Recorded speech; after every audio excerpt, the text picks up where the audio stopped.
மண்டலம் 1 திருவெற்றியூரில் இங்கே மண்டல குழு தலைவர் இருக்கார். இந்த மண்டல குழு தலைவர் வந்து தனியரசு திமுகவை சார்ந்தவர். அவர் என்ன பண்ணுறாருன்னா, அதாவது அதிகாரி எலக்ட்ரிக்கல் ஏடி கண்ணன்ற அதிகாரிக்கிட்ட ஃபோனில் மிரட்டுறாரு.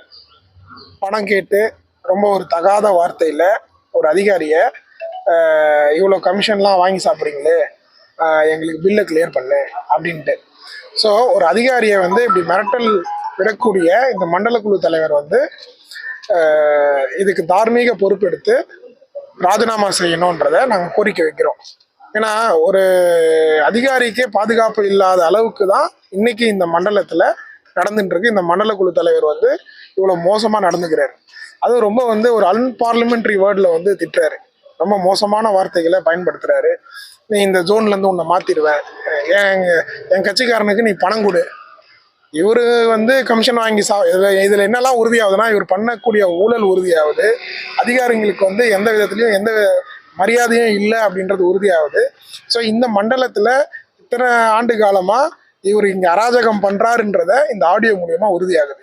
ஸோ இதுக்கெல்லாம் பொறுப்பேற்று இவர் ராஜினாமா செய்ய வேண்டும் என்றதை நாங்கள் அதிமுக சார்பில் வலியுறுத்துகிறோம்.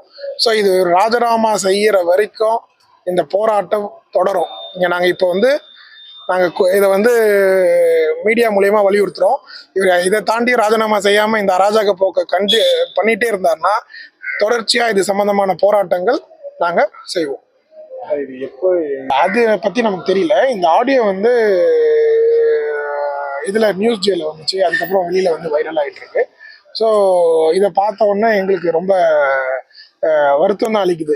இந்த மாதிரி தான் இந்த மண்டலத்தில் நடக்குதா? ஸோ இவ்வளோ பெரிய அவல நிலை. ஒரு அதிகாரியை ஃபோன் பண்ணி, நீ பில்லை கொடு, நீ வந்து இப்படி வாங்கிட்டு போறியே, நீ எவ்வளோ பணம் வாங்கிட்டு போறியே, எவ்வளோ பணம் வாங்கிட்டு போறியே அப்படின்லாம் அவர் மிரட்டுறாரு. ஸோ மண்டல குழு தலைவரோட வேலை இதானா எனக்கு புரியல. ஆனால் வந்து அவர் என்ன சொல்கிறாரு, கண்டித்து நடவடிக்கை எடுப்போம்னாரு.